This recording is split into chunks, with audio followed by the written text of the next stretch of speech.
Amen. Hallelujah. Sino po dito ang na-experience niya yung mighty presence of the Holy Spirit this afternoon?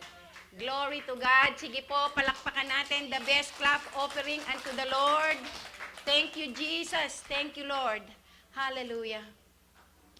Alam po ninyo, ang Panginoon natin, just like what the song said, His name is power. His name is healing. His name is life. So in other words, Jesus alone is our healer. He is the God that will heal us from any kind of sickness and diseases. Kaya kung sinabi ng mga doktor, you have cancer, 3 buwan na lang ang iyong itatagal sa mundong ito. You have to rebuke it in the name of Jesus, because Jesus alone is the God that gave us life, and He is the only one who can take our life in this world. No one else. That's why we have to focus our eyes unto Jesus, the author and the finisher of our faith. So ngayon pong hapon, the title of our message, Let Your Life Speak Jesus. Let your life speak Jesus. Di ba merong sinabi sa Bible, kahit na hindi ka magsalita, even though you will not talk, but if the people see your action, your behavior, your attitude, they will believe. Why? Because we are God's representation in this world. Kaya kapag meron pang mga Kristiyano na up to now, there is no change in their lives, we are only fooling ourselves.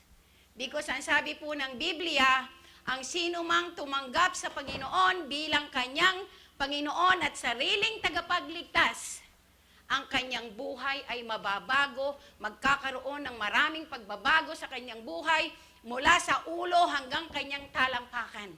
In other words, inside out, God will change us slowly but surely. Right? Unti-unti, pinaprocess tayo ng Panginoon. Dahil gagawin niya tayong representative sa mundong ito na punong-puno ng kadiliman. So ngayon pong hapon, I would like to encourage all of you in the book of Acts.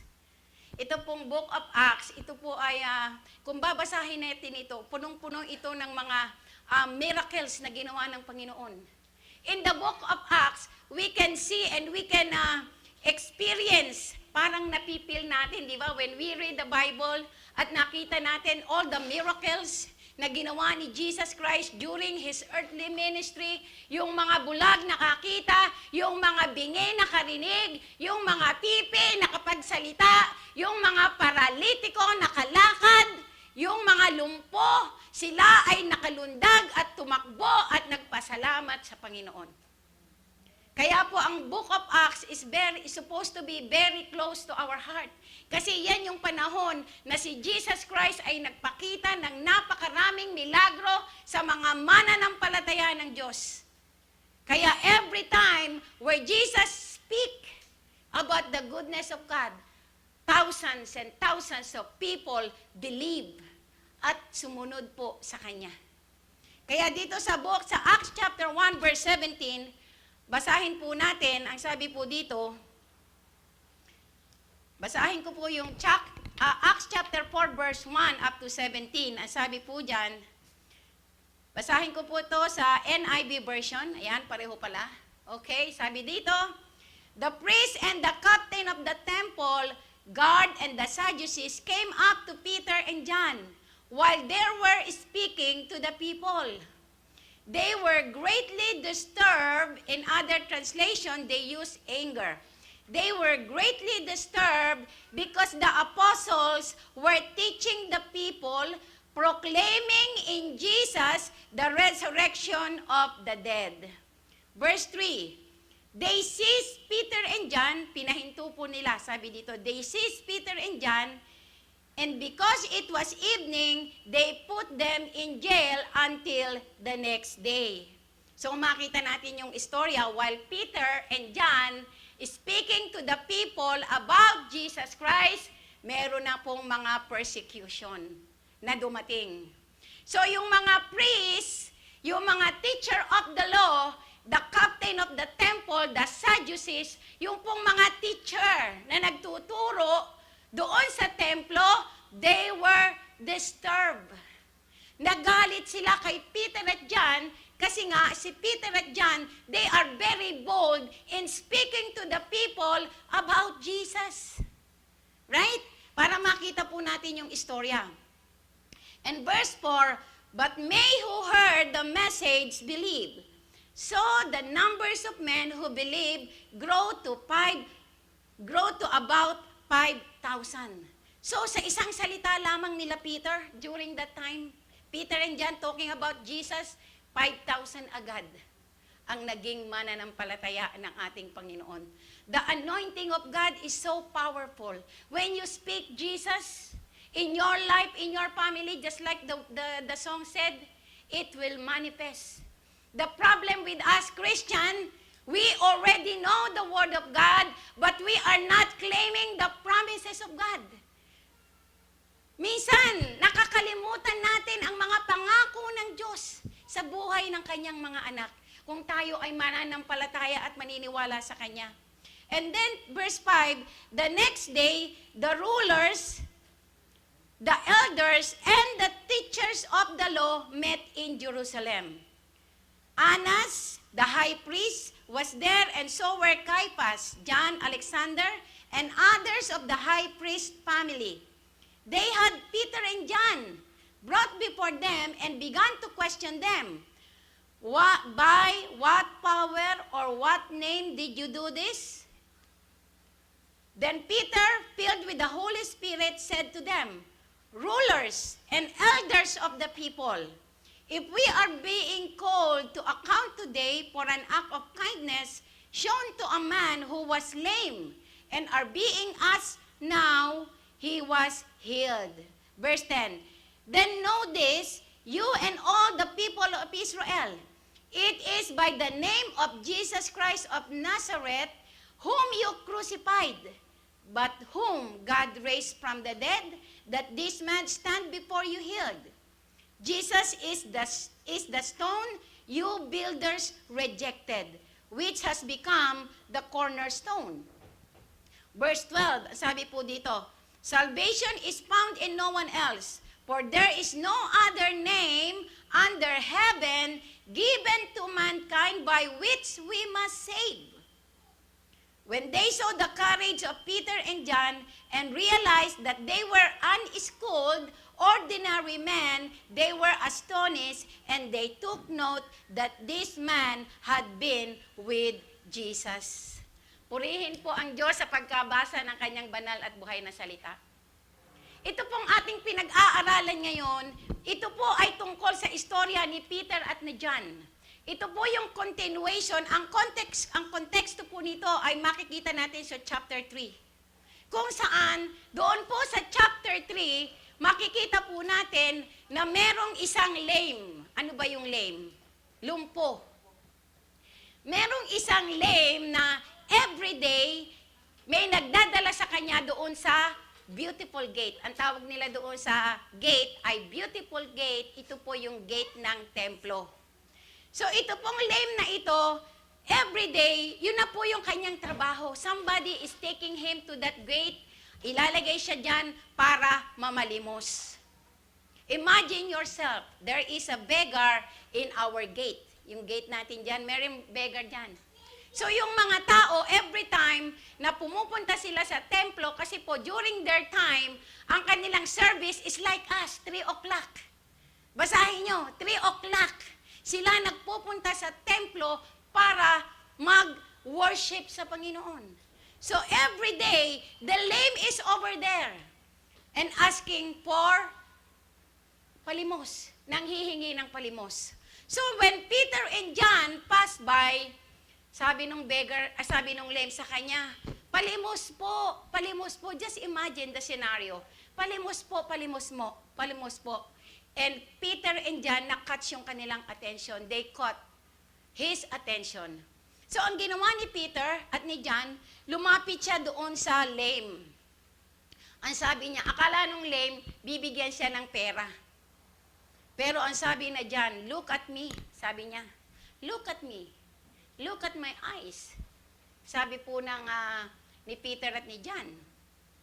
Ang sabi ni Peter at ni John, silver and gold I have none, but the things that I have right now, I will give it to you.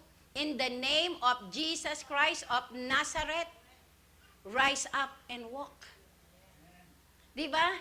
Napakagandang istorya ng Biblia. Sabi niya, look at me. Silver and gold I don't have. I have none. But what I have, I want to give it to you. I want to share it to you. That in the name of Jesus Christ of Nazareth, stand up, rise up, and walk. Ang sabi po ng Biblia, miraculously, yung kanyang mga ankle, nagkaroon ng power. Yung kanyang mga paa, kanyang legs, biglang lumakas. At siya inalalayan ni Peter, patayo. At siya ay lumundag, nagsaya. He is jumping for joy, limping for joy, going inside the temple, walking around and praising the Lord. Di ba napakagandang senaryo? Kaya yung mga tao doon sa loob ng templo, they were so amazed. Na-amaze silang lahat. Hindi ba yan yung lumpo na pulubi na nandoon sa harapan ng gate ng templo? Anong nangyari sa kanya? Why is he is dancing, jumping, and leaping for joy, praising the Lord around the temple. What a miracle na nangyari po sa oras na yun, ng 3:00 ng hapon. That is the power of Jesus Christ. Ang sabi ng Biblia, when Peter and John started to talk about Jesus, people were amazed. Ang mga tao na amazed sila, nagulat sila. Kaya ang tanong niya kay Peter at John, sa anong pangalan at anong kapangyarihan ang ginamit nyo upang ang mga taong ito ay makalakad, makakita, yung mga bulag makakita, yung mga bingi makarinig, yung mga pipi makapagsalita. Anong klaseng kapangyarihan meron kayo at nagawa ninyo iyan sa mga tao? Di ba napakagandang patutuo ng ginawa ng Panginoon during His earthly ministry? Kaya yung mga tao, yung mga Pariseo, yung mga Sadducees, yung mga priests, yung mga teacher of the law, captain of the temple, they were so angry to Peter and John. Lalo na nung malaman nila that Peter and John are unschooled people. Unschooled people, hindi po nakapag-aral. Mga ordinaryong tao. Si Peter, he is a fisherman. Di po ba? So now, ang title natin, Let Your Life Speak Jesus. In other words, mga kapatid, just like the song that we heard a while ago, that in the name of Jesus, if you will speak the name of Jesus, there is power, there is healing, there is life. Hindi mo kailangang magbabad sa bed mo, magmukmok ka sa bed mo ng 5 araw, 6 na araw, because you have the greatest healer of them all, our Lord Jesus Christ. Jesus is your healer. He is your Jehovah Rapha, the God that healeth thee. Sabi ng Bible. In our Bible study po doon sa Monday group, meron po kami bagong members. Si Sister Arlita. So nag-join siya sa aming cell group sa Messenger. Sabi niya, ipag-pray po ninyo, Pastora, itong nanay ko, nakahiga yung nanay niya sa bed. Sabi niya, hindi makatayo ang nanay niya, masakit ang tiyan. Ipag-pray po ninyo. Ipinag-pray ni Pastora Nena via Messenger ang nanay niya. Hindi pa tapos ang aming Bible study. Meron na siyang message doon sa aming account. Sinabi niya yung nanay niya right there, tumayo, kumain, nandun na sa mesa at kumakain. What a beautiful, what a powerful God we have. Right? what a powerful God we have. That when you speak the name of Jesus, you speak healing to your body. Right? Sabi nung awit, inawit ni Minister Bong, sabi niya, Jehovah Rapha, heal my body. Di ba? Jehovah Nisi, fight my battle. Jehovah Shalom, my peace. Right? So mga kapatid, wala pong kaduda-duda that the God that we are talking about in this place is the most powerful God, the God that can take us to a better life, a better future, a better health. Right? Kasi minsan tayo, umaasa lagi tayo sa gamot. Di po ba?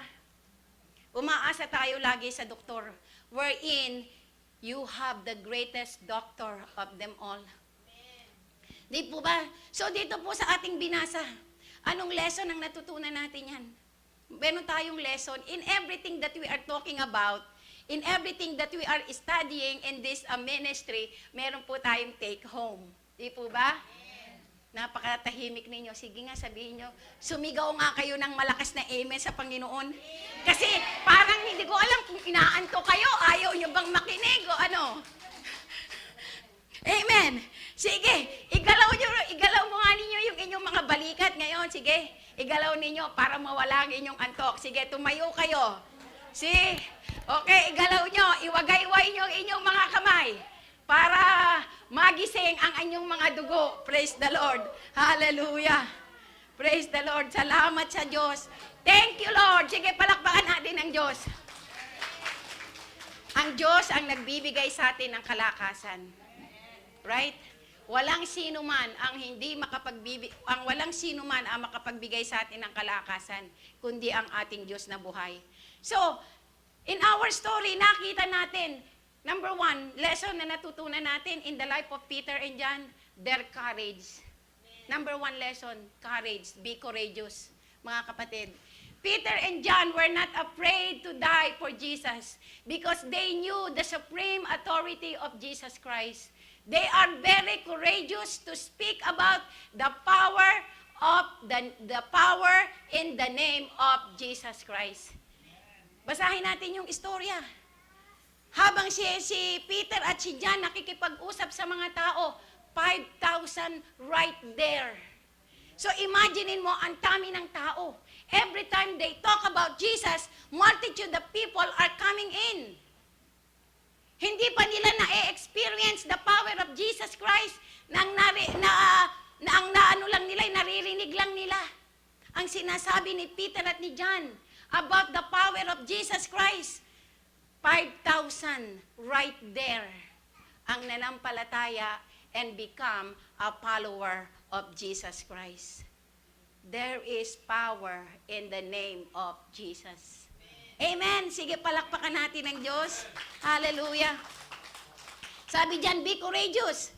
Sa Acts 4:1-2, the priest and the captain of the temple guard and the Sadducees came up to Peter and John while they were speaking to the people. They were greatly disturbed because the apostles were teaching the power, proclaiming in Jesus the resurrection of the dead. They seized Peter, pinahinto nila si Peter and John because it was evening and they put them in jail until the next day. Sabi, makita natin pangalan pa lang ni Jesus ang sinasabi nila sa mga tao. Meron ng persecution. Di ba?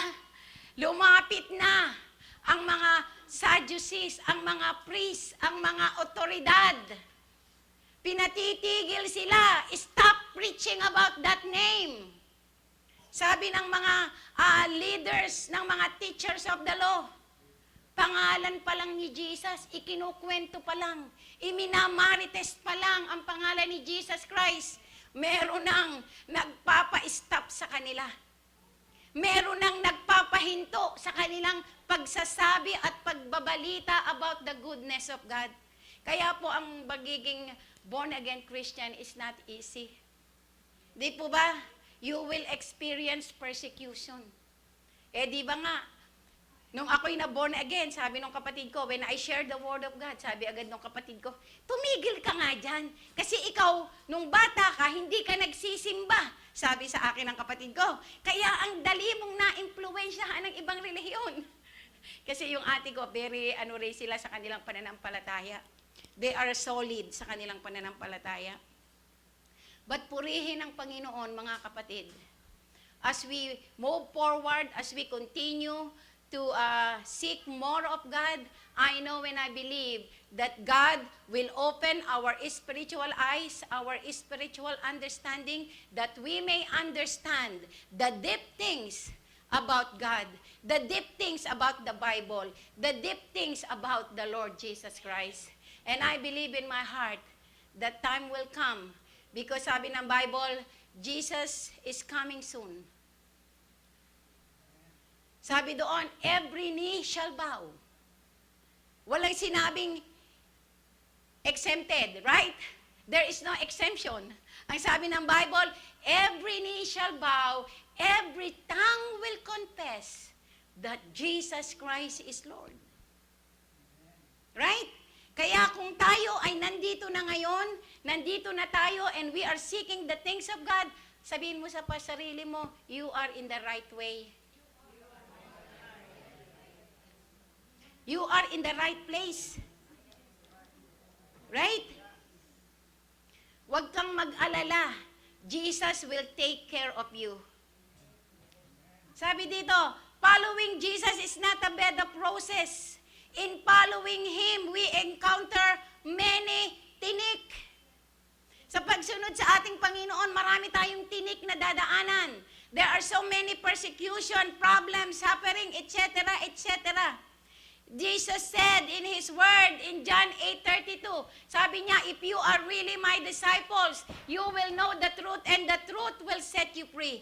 So in other words, mga kapatid, in spite of persecution, in spite of suffering, problems na na-encounter natin every day, there will be time na tayo ay palalayain ng Panginoon, because God will set us free if we will continue to move forward for Jesus. Right? Basta tayo lang ay magpatuloy. Si John at si Peter, hindi nila akalain sa kanilang buong buhay na mapupunta sila sa jail dahil sa pagbabahagi nila ng salita ng Panginoon. Siguro sabi ni Peter, Lord, ito pa ang price namin. Is this the price of talking about you in public? Nandito kami ngayon sa jail. Nagsasuffer kami dito sa jail ngayon. Sabi siguro ni Peter at ni John, but praise be to God, nakita natin the faithfulness of Peter and John. Kaya ang kanilang mga pangalan ay nasulat sa Biblia. Sila ay binigyan ng honor ng Panginoon. Binigyan sila ng napakahalagang ng pagpapahalaga ang kanilang buhay because of what they have done for the kingdom of God. In Psalm 23, verse 4, dito makita natin yung courage ni Peter at ni John. Kaya tayo mga kapatid, be courageous. Do not be shy. Huwag kayong mahihiya to speak about Jesus sa inyong mga co-workers, sa inyong mga kaibigan. Do not be ashamed. Continue to speak Jesus. Sa buhay ni Peter, sabi nila dito sa Psalm 23 verse 4, meron dito sinabi niya, Oh Lord, though I walk through the valley of the shadows of death, I will fear no evil, for you are with me. Your rod and your staff, they comfort me. So alam ni Peter ang salita ng Panginoon. Peter knows that even though they walk through the valley of shadows and death, wala silang dapat ikatakot because God is with them. Ganon din po tayo, same with us. Wala tayong dapat ikatakot. Do not be ashamed to speak about Jesus. Right? Dahil you are giving light to somebody who is living in darkness. You are giving life. You are proclaiming life to somebody na hindi mo alam. Meron pala siyang napakatinding problema sa buhay. Meron pala siyang pinagdadaanan. And during that time na sinabi mo sa kanya about Jesus, siya ay nagkaroon ng kaligtasan, nagkaroon ng pagbabago ang kanyang buhay. He embraced the faith that you have shared unto him or unto them. At ngayon, sila ay ginagamit ng Panginoon extraordinarily for the kingdom of God. Because I heard one testimony ng isang pastor. So, sabi niya, they were in Hong Kong. Kasi po ako nagtrabaho ako sa Hong Kong ng 7 taon. So, sabi ng isang pastor doon sa Hong Kong na nag-testimony siya, they are having a crusade doon sa park. Merong Statue Square yan, yung pinaka-famous na park sa Hong Kong. Nagkokrusada sila before dahil they are starting the church. So, mag-church plant sila. So, they are having a crusade doon sa park. Kasi po doon sa Hong Kong, doon sa park, ang mga train dyan, yung transportation nila dyan, train. Yung train ba? So, yun ang nasa pagitan ng park at ng mga building, yung train. Sabi ng testimony ng isang mananampalataya ng Diyos, during that time, dahil sa dami ng problema niya na nare-receive mula sa kanyang pamilya, yung kanyang asawa, nagkaroon ng affair sa ibang babae, yung mga anak nila, nagkaroon ng mga problema sa adiksyon na barkada, naging rebellious ang mga anak. Sabi ng babaeng ito, punong-puno siya ng problema. Mga kamag-anak, walang akala nila namumulat lang siya ng pera. Every time nasusulat ang kailangan, pera. So ito pong kapatiran na ito, ang problema niya nag-overflow na. Hindi na tama ang kanyang pag-iisip. Ang sabi niya, magpapasagasa na lang siya sa trend during that time.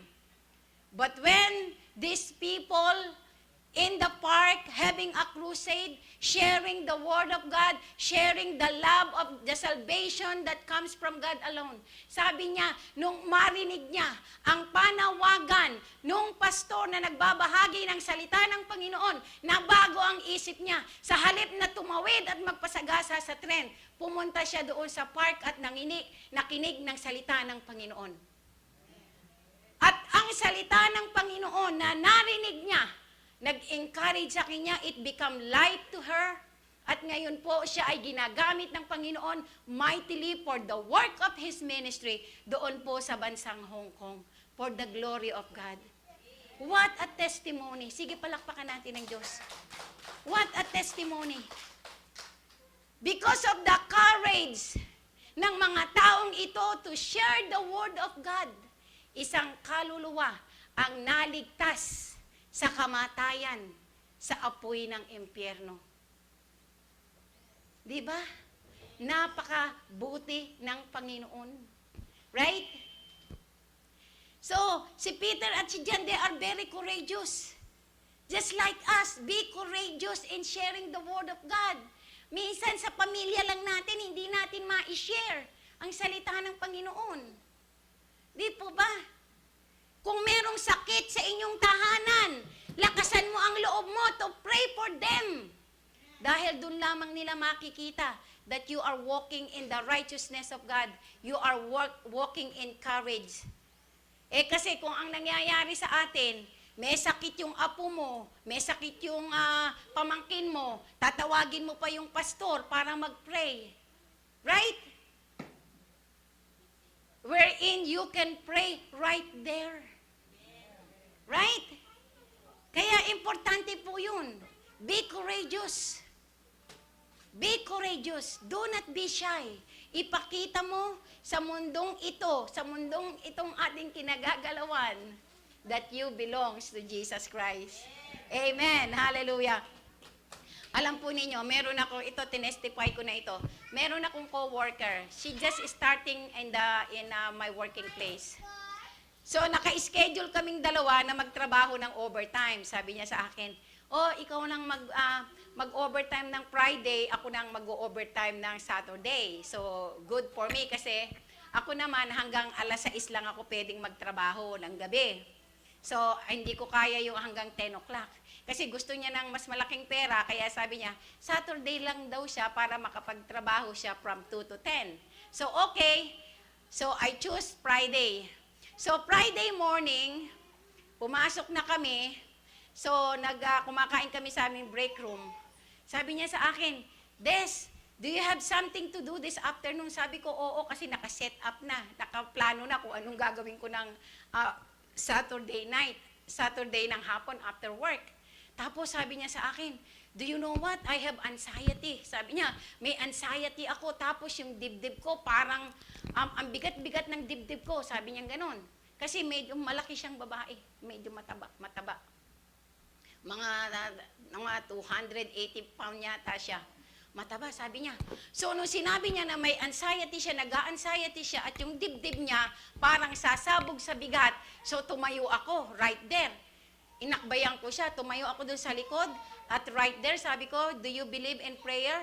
Sabi ko sa kanya. Sabi niya, yes. Okay, let's pray. So, right there, I rebuke the spirit of anxiety. Tumayo ako sa likod niya, and then I lay my hands to her, sa ulo niya, and then I rebuke the spirit of anxiety at espiritu ng paninikip daw ng dibdib kasi napakabigat raw ng dibdib niya. So after we pray, sabi ko, kumalma ka lang, just calm down and be still and know that know that He is God. That the God that we are, yung pinag-pray natin kanina, siya ang nagpapagaling ng sakit at karamdaman.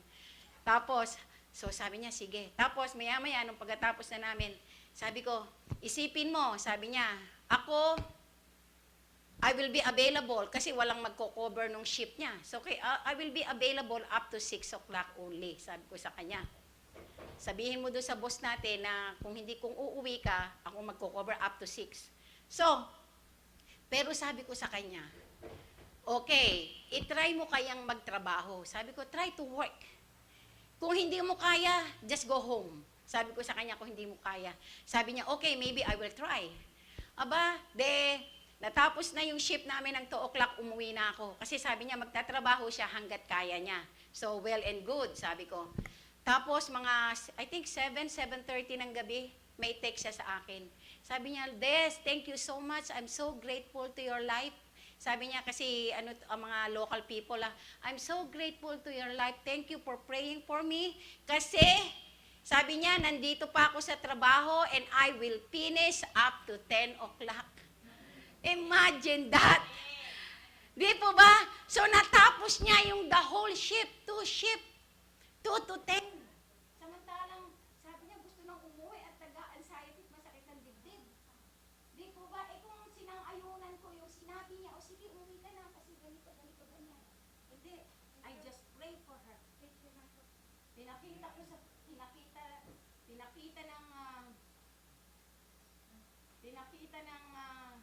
ng Diyos sa kanyang buhay that God is alive. Di po ba? Praise the Lord. Okay, thank you, Minister Bong. Praise the Lord. So, pinakita ng Diyos sa akin katrabaho, ang pangalan niya, Tracy. Pinakita ng Panginoon kay Tracy that the God that I am sharing to her is alive. The God that I'm talking about is the God who created the heaven and the earth and the God that gave us healing. Right? Kaya palakpakan natin ang Diyos. Right? So, be bold and be courageous. And next, makita natin dito sa number 2, be bold. Si Peter at si John, they are so bold sa pagpapahayag ng salita ng Panginoon. Makita natin dito, when it comes to the things of God, be bold. Do not be ashamed. Huwag tayong mahihiya. Huwag tayong maging secret disciple. Yung katrabaho mo, born again ka pala. 5 taon na kayong magkatrabaho, hindi nila alam na ikaw pala born again. Di ba? Kasi secret disciple ka. 5 taon na kayong magtrabaho, hindi mo man lang naipakita sa katrabaho mo ang pag-uugali, ang asal ng isang Kristiyano. 5 years na kayong magkatrabaho, kaya nung malaman niya na ikaw pala pastor, ang gulat niya. Pastor ka ba? See? Born again ka ba? Christian ka ba? See? Do not be a secret disciple, mga kapatid. Be bold. Share the goodness of God. I-share natin ang pagmamahal ng Diyos. I-share natin ang kabutihan ng Diyos sa ating mga katrabaho. Sabi dito sa Acts 13, verse 4:13, the members of the council were amazed when they saw the boldness of Peter and John, for they could see that they were ordinary men with no special training in the scripture. They also recognized them as men who had been with Jesus. Mapapansin lang tayo ng mga tao kung meron tayong difference, if there is difference in us. Right? So yung mga tao, na-amaze sila, nakita nila yung boldness ni Peter at ni John sa pagbabahagi ng kabutihan ng Panginoon. That's why they were recognized by people na wala silang mga special training. But God allowed them to be recognized because of what they have done for the kingdom of God. Do you want to be recognized by your coworkers? Speak about Jesus. Sabihin mo sa kanila ang kabutihan ng Panginoon. Be bold. Do not be ashamed. Hindi natin kailangan ng special training about the scripture. Hindi mo kailangang maging a Bible scholar para maibahagi ang salita ng Panginoon.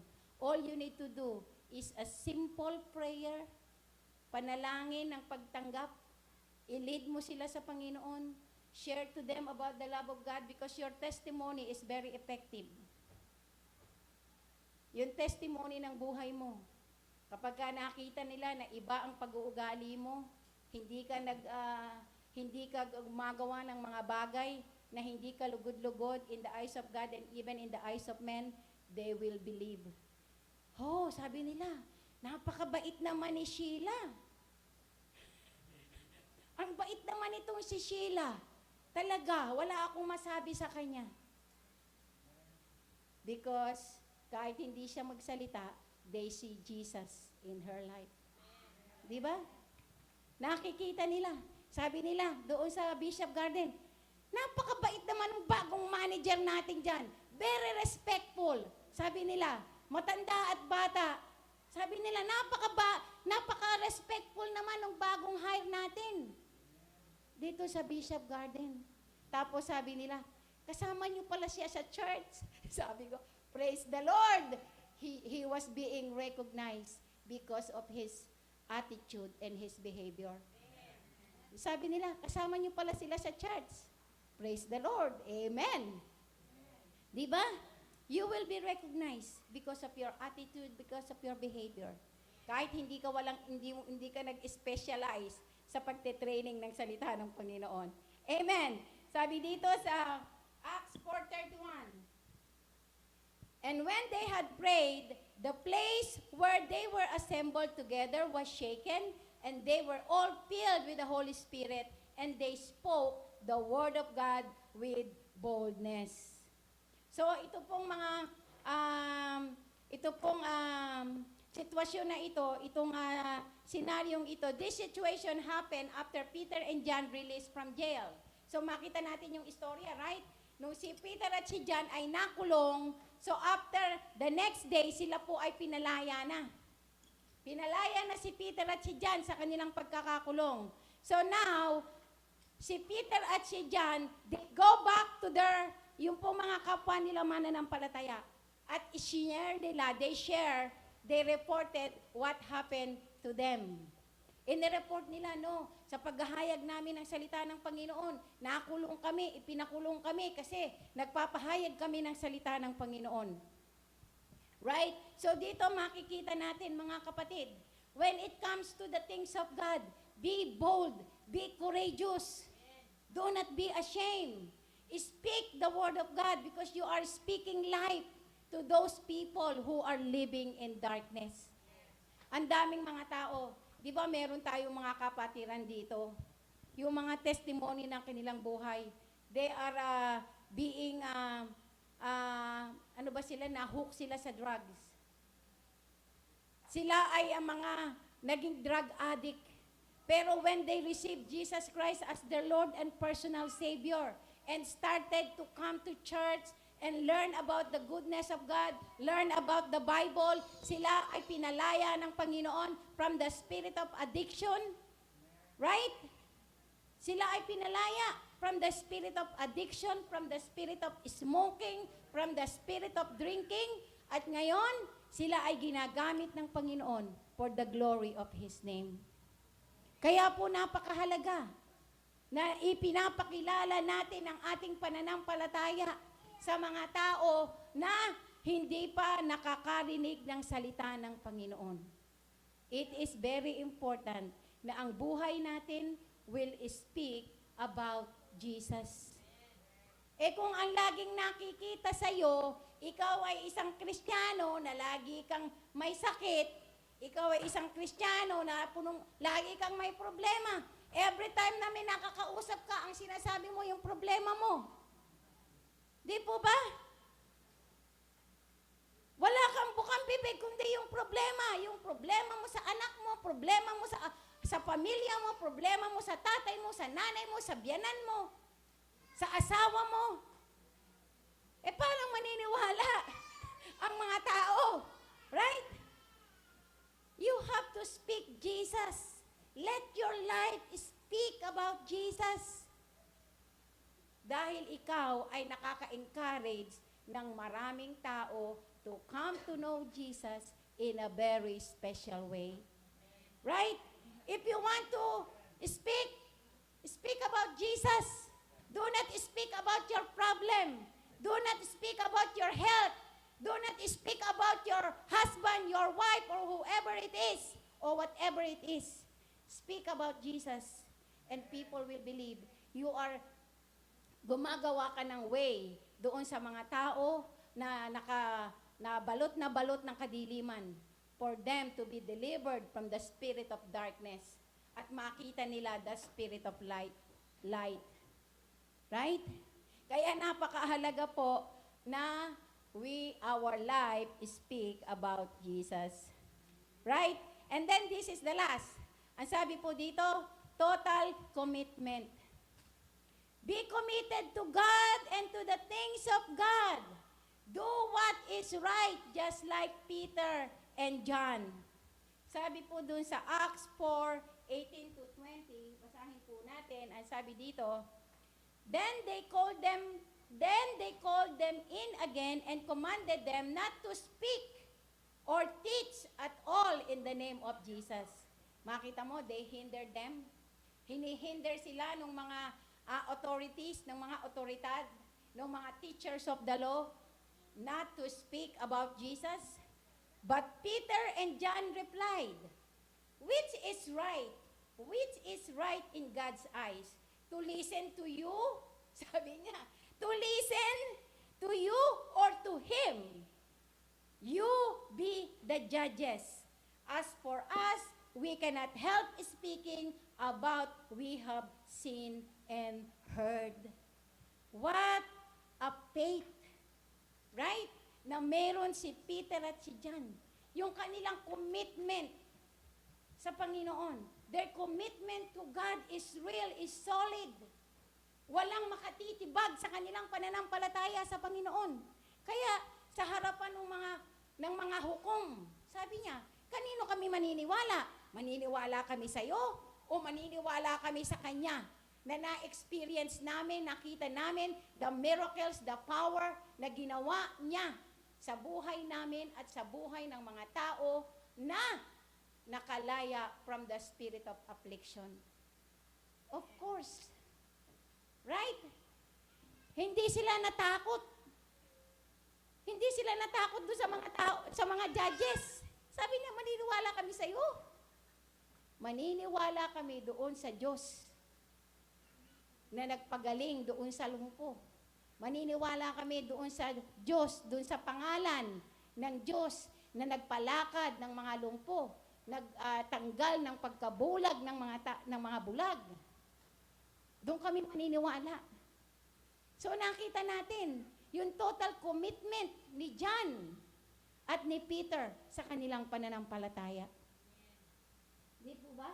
Kaya napaka-importante po bilang mga mananampalataya ng Diyos na hindi tayo Hindi tayo mahihiya, hindi tayo mai-intimidate. Makita natin, siguro during that time, dahil nasa harapan si Peter, dahil ipinatawag sila after their incarceration. Pinatawag sila, kumbaga pinahatawag sila sa husgado during that time. Humarap sila sa husgado. Lilitisin sila sa husgado. Sisentensyahan sila sa husgado. Pero ang sabi nila, they are very courageous, they are very bold, na sabihin doon sa mga judges na hindi kami makikinig sa iyo. We will only listen to him. Right? Kaya makita natin dito mga kapatid, ang tunay na commitment ni Peter at ni John sa mga bagay na natutunan nila at na-witness nila sa ating Panginoon. And even us, mga kapatid, I hope and pray na yung boldness ni Peter at ni John, iyan ay malagay sa puso ng bawat isa sa atin. Dito sa Acts 2:42, ang sabi diyan, they devoted themselves to the apostles' teaching and to fellowship, to the breaking of bread and to prayer. So, bilang mga mananampalataya at followers ni Jesus Christ, we have to commit ourselves to prayer and fellowship. Right? Dahil prayer is very important. Di po ba? Prayer is very important in the lives of every believer. Kung bakit tayo nandito ngayon sa ating ministry, ano ba ang dahilan why we are here in the ministry right now? Because of your prayer. Right? Dahil sa panalangin ng mga leader na meron tayo, nandito tayong lahat sa gawain ng Panginoon. Bakit? What is the reason? Bakit meron kang place to stay? Bakit meron kang bahay? Meron kang sasakyan? Meron kang mga ari-arian? Meron kang magandang kalusugan? Meron kang magandang pangangatawan? Meron kang mababait na mga anak? Mga masusunuring anak? Because of your prayer. Dahil sa panalangin mo at pagtitiwala mo sa Panginoon, dininig ng Panginoon ang bawat panalangin mo. Kasi when you pray, di ba pag nagpe-pray tayo, hindi naman tayo nagpe-pray ng masama, di ba? Ang prayer natin sa Panginoon, lahat ng makabubuti sa atin at makabubuti sa ating kapwa. Right? Di ba yun ang prayer natin? Lord, pagpalain mo po ako, Panginoon. Gusto ko, Lord, na magkaroon ng kotse kasi matagal na akong nagtataksi, puro Grab na lang ang sinasakyan ko, puro Uber. Pagpalain mo naman ako, Lord, ng isang sasakyan.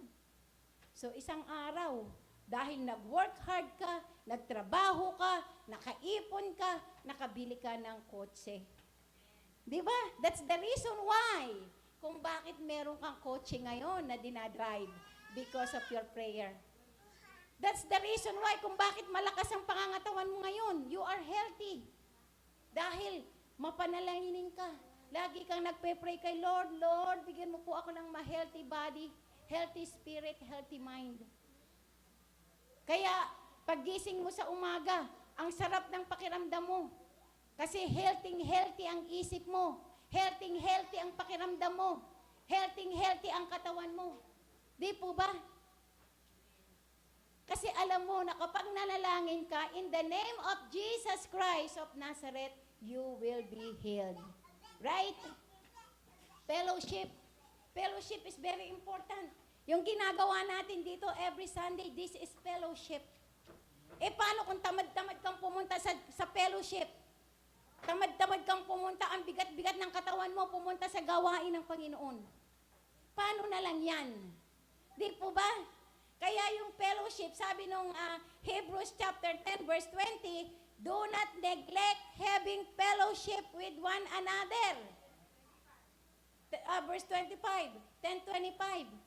Do not neglect having fellowship or having gathering with one another, with fellow believers. Kasi nga, you become an encouragement to somebody. You become an encouragement to your brother and sister. Right? Kaya napakahalaga na tayo ay pumupunta sa fellowship. Di ba sabi ni Manang Rose, sabi niya, talaga pastora, pag hindi ako nakapunta sa church, talagang gustong-gusto kong pumunta sa church. Every Sunday, kailangan, gusto niya present. Present siya sa church. O kaya ngayon, dati yung apo niya hindi sumasama. O ngayon, dalawa ng apo niya ang sumasama sa kanya. Pati prayer meeting pa, sumasama pa. Di ba? Praise the Lord. Because of your prayer, because of your boldness, because of your courage, because of your commitment to the things of God. God makes all things possible. Nothing is impossible with God. Ilagay po ninyo sa inyong puso't sa isip, walang imposible sa Diyos. Nothing is impossible with God.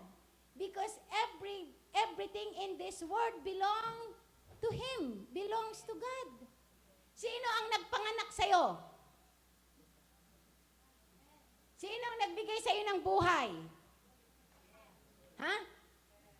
O, ba't hindi yung masagot? Sinong nagpanganak sa inyo? Sinong nagbigay sa inyo ng buhay? Di ba sabi ng Biblia, even though you are still in your mother's womb, God knows you already. Nandun ka pa lang sa sinapupunan ng nanay mo, kilala ka na ng Diyos. Ibig sabihin, ang Diyos ang nagbigay ng punla sa sinapupunan ng iyong nanay upang ikaw ay ipanganak sa mundong ito. So, ang Diyos, He is the giver of life. Di ba sabi niya, your name is life, your name is healing, your name is power. So, ang buhay natin, utang natin sa Diyos. Kaya pahalagahan natin ang buhay na ito. Ang buhay na galing sa Diyos. Right? Kaya po napaka-importante na tayo ay laging dapat nakakonekta tayo sa presensya ng Panginoon. Because God is life. Ang Diyos po ang nagbigay sa atin ng kagalingan.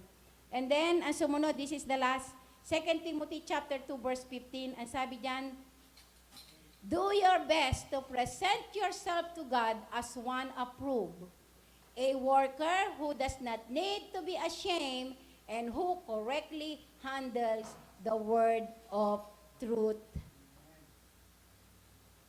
Sabi niya diyan, you have to present yourself to God as one approved.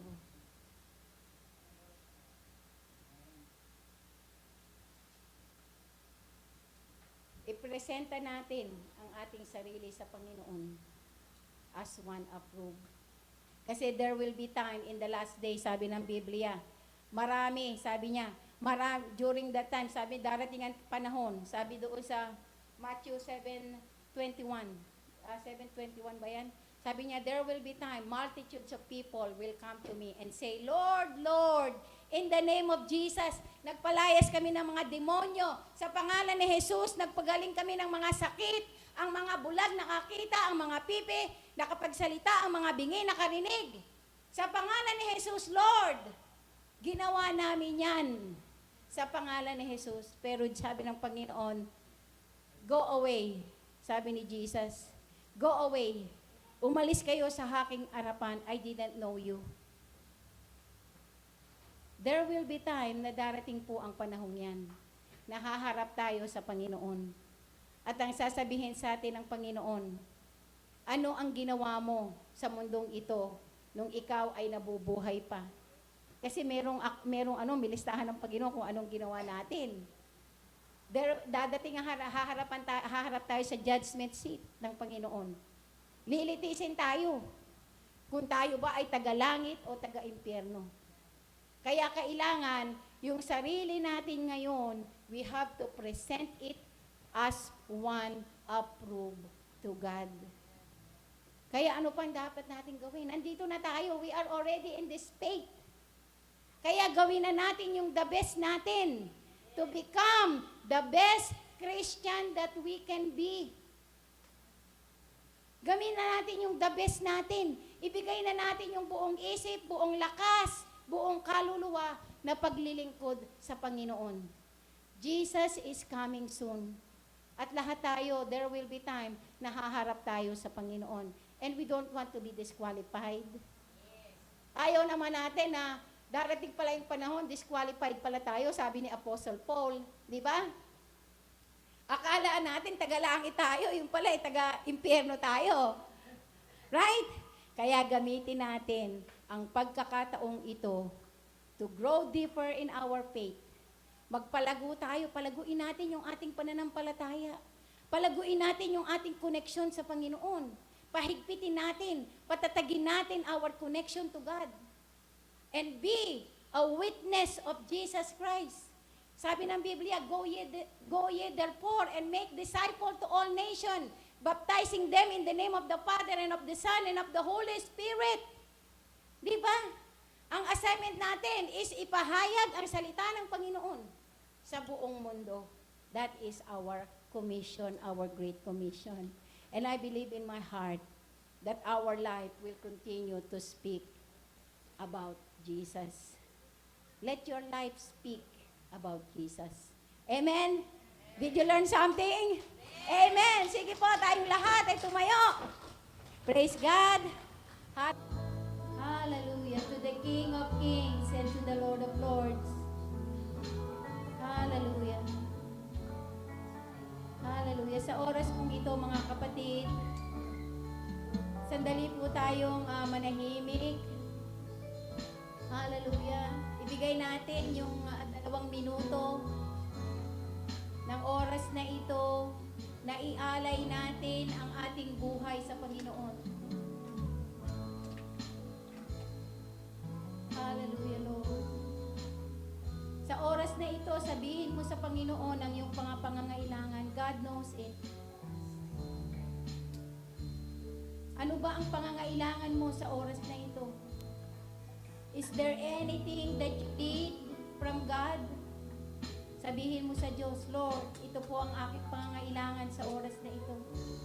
I believe in my heart, God, na you are the God who can provide. You are the God that can supply all my needs. Thank you, Lord. Thank you for supplying my needs. Sabihin mo sa Panginoon, anong pangangailangan mo? Pangangailangan physical, mental, spiritual, kagalingan.